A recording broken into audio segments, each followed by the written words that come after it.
விதை ரூப நிலையை அனுபவம் செய்தல் என்ற தலைப்பில் குளோபல் வத்திக்கான டாக்டர் பிரதாப் அவர்களின் வகுப்பு இது. ஓம் சாந்தி.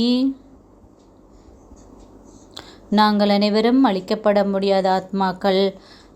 பாபா எங்களுடைய பரமாத்மா தந்தையாக இருக்கின்றார். அவர் கல்ப விருட்சத்தின் விதையாக இருக்கின்றார். ஆத்மாவை பார்த்தால் அதுவும் ஒரு புள்ளி வடிவமாக இருக்கின்றது. அந்த விதை ரூப நிலை என்பது அந்த வெள்ளை உள்ளி புள்ளி வடிவத்துக்கு நாம் நம்மை மீண்டும் கொண்டு செல்வதாகும். விதை ரூப நிலை நாங்கள் ஆதியிலே சக்தி வாய்ந்தவர்களாகத்தான் இருந்தோம், அமைதியாகத்தான் இருந்தோம் என்பதை எங்களுக்கு ஞாபகப்படுத்துகின்றது. நாங்கள் உங்களுடைய ஆதியான நிலையை கட்டி எழுப்பும் பொழுது நாங்கள் நிறைஞ்சிருக்கின்றோம், நாங்கள் திருப்தியாக இருக்கின்றோம். எங்களாலே உணர்வலைகளை பெற்று உணர்வலைகளை கொடுக்கக்கூடியதாக இருக்கும். அத்துடன் எங்களுக்கு ஆசைகள் எதுவும் அந்த உணர்விலே இருக்காது.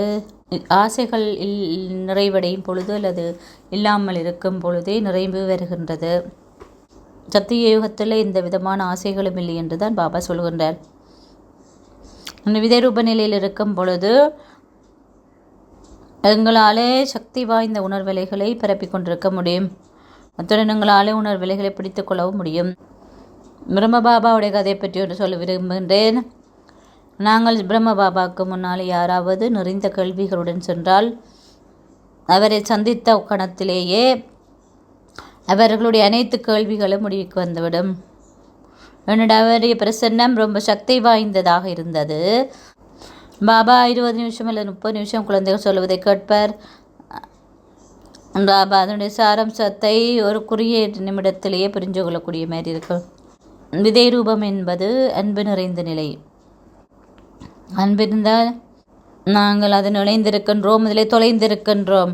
அவை விதை ரூபம் என்பது பரமாத்மாட்டமிருந்து ஒளியை பெறுவது, அதாவது சூரிய ஒளியை பெறுவது போன்றது. அது மண் ஆத்மா உணர்வு என்ற மண்ணுக்குள்ளே போய் சேர்ந்து கொள்கின்றது. நாங்கள் ஆத்ம உணர்வில் இருக்கும் பொழுதுதான் அது எங்களை அடைகின்றது. நாங்கள் இந்த உணர்வில் இருக்க நாடகம் ஒரு புள்ளி என்பதை புரிந்து கொள்கின்றோம். அப்போ எங்களால் ஒரு பெற்ற பார்வையாளராக நடிக்கக்கூடியதாக இருக்கும். உங்களுடைய எல்லா கல்வியும் முடிந்து விடுகின்றோம். நாங்கள் ட்ரஸ்டியாக இருக்கின்றோம், பாபாவிலே முழுமையான நம்பிக்கையை கொண்டிருக்கின்றோம். அதுதான் விதை ரூப நிலை. விதை ரூப நிலை முதிர்ச்சியையும் எங்களுக்கு காட்டுகின்றது. ஒரு பழமானது முதிர்ச்சி அடையும் பொழுது பழுக்கும் பொழுது அந்த விதை வந்ததிலிருந்து விடுபடுகின்றது. அவை முதிர்ச்சி என்பது எங்களுடைய விவேகத்தில் தங்கியிருக்கின்றது. இவ்வளோ அதிகமாக நாங்கள் சத்தியத்தினுடைய ஆழத்தை புரிந்து கொள்கின்றோமோ எவ்வளோ எங்களுக்கு விவேகம் இருக்கின்றதோ அந்த சத்தியத்தை எப்பொழுதும் கேட்கும் பொழுது அவர் எங்களுடைய பரமாத்மாவோடு எங்களை இணைக்கின்றது. அத்துடன் அந்த சத்தியம்தான் எங்களுடைய அத்திவாரம் என்பதையும் புரிந்து கொள்ள வேண்டும். அனாதியான ஆத்மா என்று நாம் அதை இருந்து கொள்வது முக்கியமானது. அது எங்களை அதிலே அமிழ்த்தி விடுகின்றது. இப்போ வெளிப்புறமான எல்லா விடயங்களை அனுபவங்களும் நின்றுவிடும். அப்போ புத்தியும் அதிலே இணைந்திருக்கின்றது. ஆத்மா எங்களுடைய ஆழத்துக்குள்ளே அந்த ஆழமான ஆத்மா என்ற உணர்வுகளை செல்கின்றது. நாங்கள் கடவுளுடன் தொடர்பு பட்டிருக்கும் பொழுது இயல்பாகவே அன்பான உணர்வுகளால் எங்களை சக்தி ஊட்டி கொண்டு இருக்கின்றோம். அமைதி, திருப்தி, சந்தோஷம், தூய்மை போன்றவற்றால் நிரப்புகின்றோம். அவை விதை ரூப நிலை என்பது அனாதியான நிலை. அதான் இறுதி நிலை. இறுதி நிலையில் நாங்கள் கர்மாதீதம் அடையணும். கர்மாதீதம் அண்ட வீணானது அனைத்து நிறைவடைந்துவிடும். நாங்கள் எல்லா வீணானதும் எப்ப முடியும் என்றால் நாங்கள் ஒன்றாக தொடர்பு இருக்கும் பொழுதும் நாங்கள் தற்சமயத்தில் வாழும் பொழுதும்.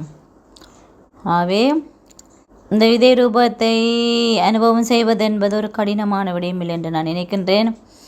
அது ஒரு வாழ்க்கை முறை. எங்கள் சக்தி வாய்ந்த ஒரு நாளாந்த நேர சூசியை கொண்டிருக்க வேண்டும். மரியாதை கோட்பாடுகளிலே நாங்கள் முழுமையான கவனம் செலுத்த வேண்டும். அப்பொழுது விதை ரூப நிலை எங்களுக்கு சாத்தியமாகும். ஓம் சாந்தி.